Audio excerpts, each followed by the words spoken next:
Hi there, welcome to the channel. My name's Ibrahim and I've helped over 1,000 people with their NHS applications. Now, many candidates, before they apply for the job, they're already worrying about the interview. And once they receive the invite for the interview, that's when the panic really starts to step in. And the main reason is that people literally do not know how to prepare for these interviews. They don't know what to read, what to research on, and how to even just prepare in general for these NHS interviews. In this video, we're going to go over the format of most NHS interviews, and we're then going to talk about how to prepare answers for the most common questions that can be asked in the NHS interviews, and we'll then go into how to predict the questions and the situational and technical questions related to the role that could be asked and how to answer these. So in terms of the format of the NHS interviews, most of the time you're looking at 2 to 3 staff members. You're going to have each of these staff members scoring you individually, and at the end of the interview they're going to be collating these scores. The whole time process is going to be around 15 to 30 minutes, and it's usually 6 to 8 questions. The common questions that will always be asked are very simple, so make sure you've learned the responses to these, because these are the basic 101 interview questions that you just need to know the answers to. So some of these include: why this NHS trust, how do you meet the person specification, and alongside these very basic questions you're gonna have a mix of values based. If you're still watching, then you are going to love our free NHS Jobs Fast Track Guide. It's packed with the tips and secrets we've used for years to help candidates get hired. It's worth £49, but it's now free. Grab it below from the pinned comment. And technical or situational questions, which we're going to come on to a little bit later in this video.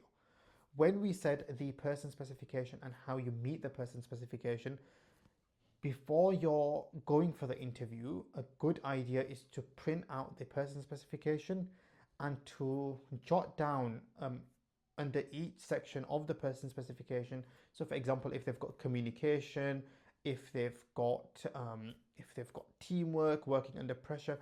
So for each of these criteria that they've got listed on the person specification, it's always a good idea to write down how you actually meet these criteria, and have these prepared in the star format. And you're gonna already be sort of 1/3 of the way there for preparing for your interview. So this is the sort of basics of interview preparation. So the very basics that you need to be doing is research the trust. So each trust, if you go onto their website, they'll have an about us page. Now, as sort of healthcare workers, as clinicians, we might not think much of these values. Of course, we want to do a good job for the patients, and a lot of us will have these values sort of built into us, but we don't generally think about day to day what these values are. But when trusts are hiring, they take these values very seriously. Most of the NHS will employ something called values based recruitment, and they're going to basically, in a short way, what they're doing is they're assessing you against the person specification and the trust values. So if you've not learned these trust values, that is a really big error to make. Make sure at the very minimum you've learned these values, and at the very minimum you've got some examples of how you meet these values. Pause before we continue. I want to show you a brand new tool I built that will seriously make your NHS job search faster, easier, and way less stressful. Let me show you how you can apply for an NHS job and prepare for the interview in under 60 seconds. First, I complete my profile, so the tool understands exactly who I am. Now let's apply to an NHS job together. I search for a role, choose this one, and copy the person specification and job description. I then paste this into the generator, and just like that, there it is. A fully tailored, personalized, role-specific supporting information section created automatically. Now I'm going to prep for the interview. I generate intelligent interview questions using the Smart Assistant, type in my answers, and instantly receive feedback on how to improve them. After that, I revise using flashcards. I simply paste in the job description and the tool generates custom flashcards so I can start practicing straight away. Finally, I add the job to my tracker to keep everything organized. A process that normally takes hours, now done in minutes. If you want access, email info@healthhireuk.com to get started.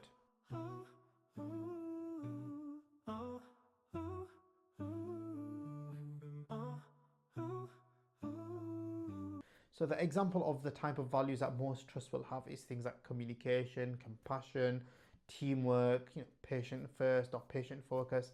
These are the general values that they'll have. It's very sort of corporate speak, but it's something that we do just need to learn and implement these into our answers. If you can learn to sort of drop these values into other answers, into when you're answering other questions as part of the interview, that is also going to help you score really well in the interviews. So let's pull up a normal job advert. If you go into the person specification, you're going to find the essential and desirable criteria.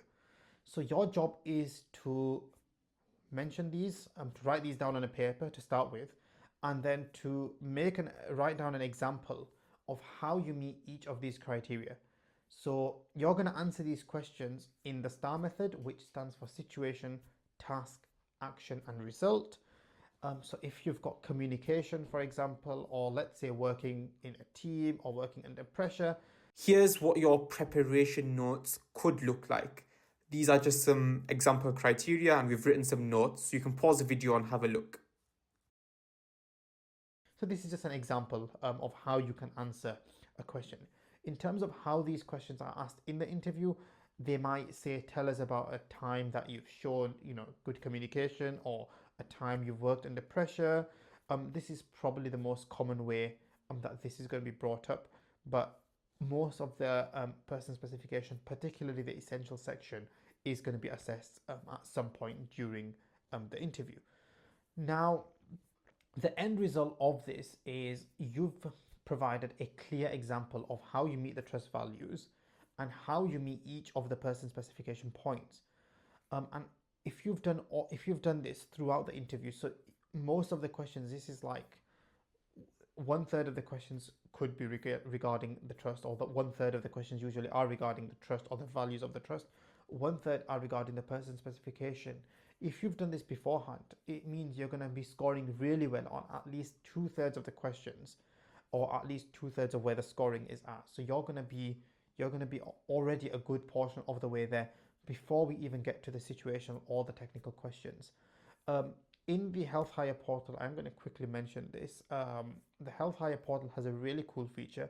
It's probably one of my favorite features. I really made sure I worked with the developers to tell them that, listen, we really need to have this in the portal. And it's a flashcard feature. So all you do is you paste in the person specification and the job description of the job that you're applying for, and our flashcard tool will generate 25 questions that you can practice with. So it gives you a head start already on the interview. And that takes us to sort of the end of this video. We've gone over the 3 main points that you need to go over before applying for jobs in the NHS, before your interview rather. So we've gone over the NHS values or the trust values. We've gone over the person specification, and we've gone over the situational and technical questions. Now, we've gone over the format, which, as a recap, generally 6 to 8 questions, 15 to 30 minutes. Very occasionally, you may be asked to deliver a presentation, but this would, of course, be told to you well in advance. And of course, if that's the situation, then just prepare accordingly. And of course, you need to make sure that you've got as many star-based responses ready as you can, and try to anticipate the situational and technical questions. If you've done all of this, honestly guys, you should be hitting 90% plus on your interviews. You're going to be in the top 1 to 5% of candidates. And just doing all of this is going to give you a great chance of securing that job. If you've received the interview, think of it like this. You've already impressed them enough. You've applied, and they've looked at your application, and they already think that you're somebody that could be the right fit for the job. So you've already convinced them that, okay, this is someone that we need to consider. The interview is your final chance just to show them that, yes, I'm the man, I'm the woman, I'm the person that's going to be the right person for the job. And you're going to prove it by, of course, answering all the questions in the manner that we've gone over, and it all starts with good preparation, like we've discussed. So if you've liked this video, if you've enjoyed this video, if you thought it was quite useful, please do like this video, and please do subscribe to our channel. We built Health Hire to make NHS applications so much easier, from writing your supporting information tailored for each role to practicing real interview questions with feedback. It's all here. Grab lifetime access for just £70 and start applying with confidence. Email us at info@healthhireuk.com.